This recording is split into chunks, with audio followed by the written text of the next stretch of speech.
Hi friends, આજે ઈદડા બનાવું છું. માપ બતાવું છું. 3 વાડકી ચોખા લીધા હતા અને 1 વાડકી અડદની દાળ લીધી હતી.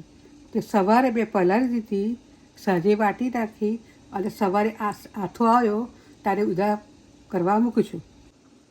મિક્સ કરવા માટે અડધો ગ્લાસ મેં પાણી રેડી અને વાટ્યું હતું.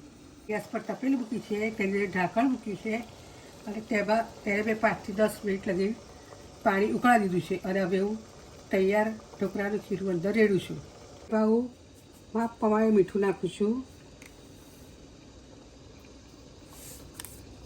એન્ડ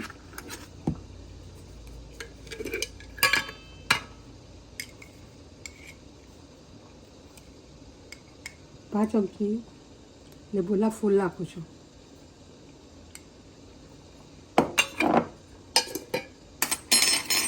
4 થી 5 લવિંગિયા મરચાં કચર્યા છે અને આદું કચર્યું છે તીખાશ માટે.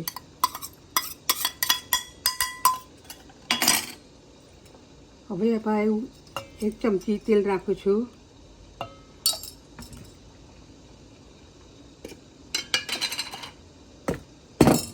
હવે એને હું ફીણી કાઢું છું.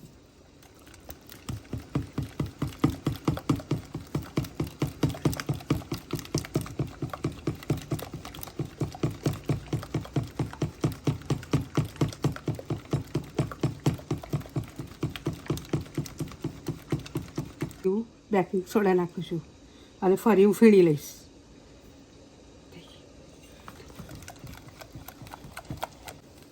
બેકિંગ સોડા નાખી મેં ફીરવા માંડ્યું અને હું રેડી દઉં છું.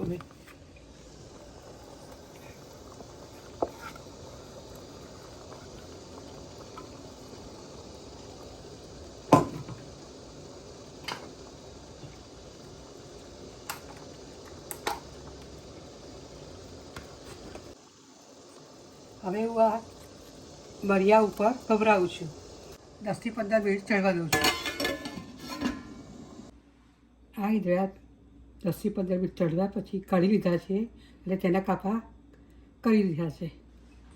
હવે તેના માટે હું વઘાર કરું છું.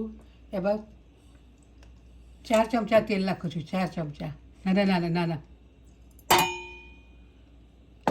અને તેલ થાય એટલે તેમાં રાઈ નાખું છું.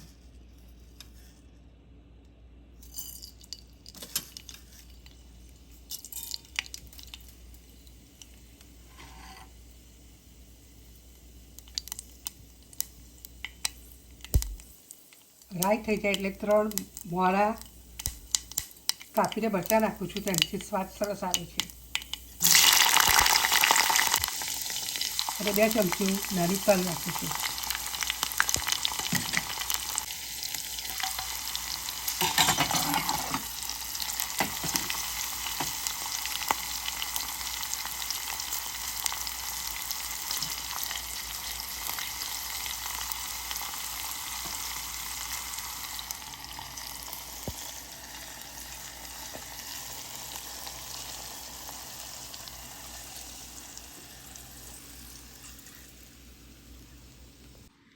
હવે વઘાર રેડી દીધો. હવે ધાણા ભભરાવું છું.